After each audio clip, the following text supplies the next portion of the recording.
Good morning sa ating pong manonood kay Sir Ruel Lipat at sa Team Ruel Lipat. Andito po ko ngayon sa ating na-scout at tutulungan si Josephine Esplana. Ayan po, lalakad po tayo papasok sa kanila. Dito po sila sa Barangay San Vicente. Hanapin po natin yung bahay nila. Saan kaya ang bahay ni Aling Josephine? Pwede po magtanong, saan po bahay ni Ate Josephine? Kayo po yon. Ako po. Magandang umaga sa iyo. Pwede ba kami magpaalam na kayo may maibidyo? Pahig po kayo maibidyo. Umpisahan po natin. Thanks sa iyo. Good morning po. Kumusta naman po? Okay naman po. Pwede malaman po yung pangalan. Ako po si Josephine Esplana from San Vicente, Baaw, Camarines Sur. Pwede yung malaman kung saan po kayo nakatira dito. Malaman po namin bahay. Ano po ang bahay? Ito po. Ito po ang bahay Ito ko. yung maliit na to. Kasama po to. Lutuan. Lutuan po. Sira na po yan. Ay, sira na. Wala nang haligi. Okay. Tapos ito pong konkreto sa inyo rin. Opo. Ito talaga kayo natutulog. Doon po sa kabila. May isang kwarto pa ron. Opo. Okay.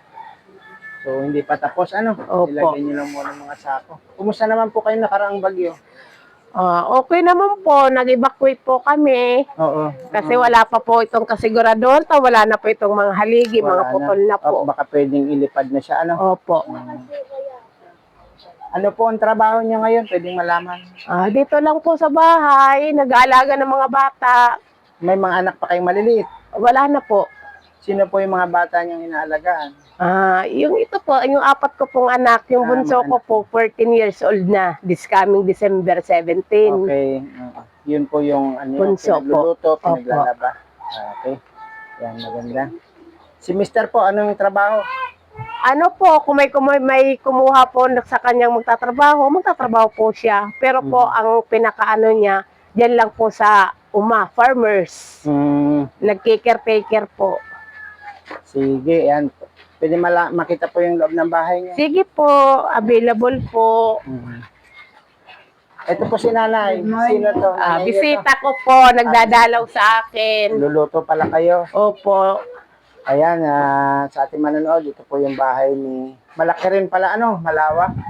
Opo. Nalagyan na rin ng mga semento yung... Pakonti-konti po. Taga-tagaan.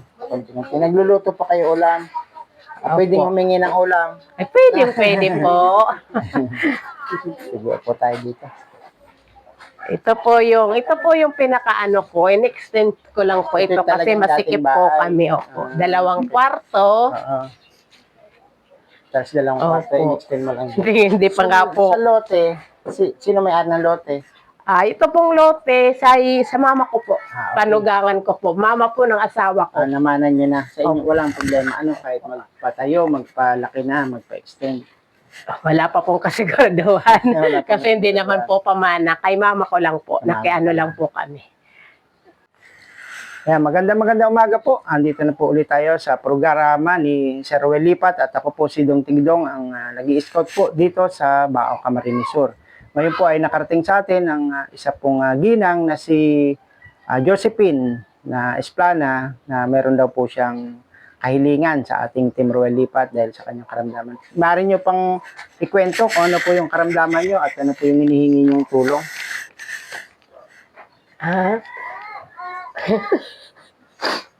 Okay lang, kahit umiyak po, walang problema. Ganun talaga minsan, kahirapan, hindi natin kaya yung mga pinansyal. Magandang umaga po sa... Oo. Nakikinig po siya, si Sir Ruel. Kuya, magandang umaga po sa iyo. Nais ko lang po humingi ng konting tulong. Kasi po, hindi po sapat ang kinikita ng asawa ko para po sa akin. Kasi po, kuya, pag ako po nakararamdam ng sakit ko po, may sakit pa akong hika. Medyo masasabi ko pong malala na kasi po tuwing isang buwan po, nakararanas pa ako ng 2 or 3 times na hika po. Mm, Nagkakataon po na wala pong trabaho ang asawa ko minsan kasi laborer lang po. mhm. Wala po akong pambili ng gamot at saka wala po akong naiiraman dito sa barangay namin ng nebulizer. Okay. Kunting tulong lang po na kahit po nebulizer lang po, magkaroon lang po ako. Ayun po, Sir Ruel Lipat, nebulizer po yung request ni Ate Josephine at ano po yung gamot na inilalagay po doon sa nebulizer? Binibili rin po yun, di ba? Opo, sir. Anong gamot po yun? Ay, anong gamot yan, baby ko? Anong gamot yan, baby? Nakaresita sa'yo? Opo. Ambroxol, Sambitamol? Ano po yun? Parang salbutamol yata yun, sir. Oo. So, Yung parang liquid po. liquid, Opo. sasama na doon Opo. sa nebulizer. So, yun po yung bibilin. Magkano po yun yung gamot? Halaga ng gamot? Kung kayo po bumibili. Hindi ba kayo bumibili ng spray? Hindi po, wala po. Mahal po yun, nasa 500 plus. Opo. Okay nga po. Yung sprayer. Mabuti na siguro kung nebulizer para tuloy-tuloy magagamit. Kahit Opo. how many years, ano? Opo. Kahit 5 years or 10 years, hanggat maganda yung condition ng nebulizer. Tapos lalamanan mo lang siya ng salbutamol. Opo. Mm.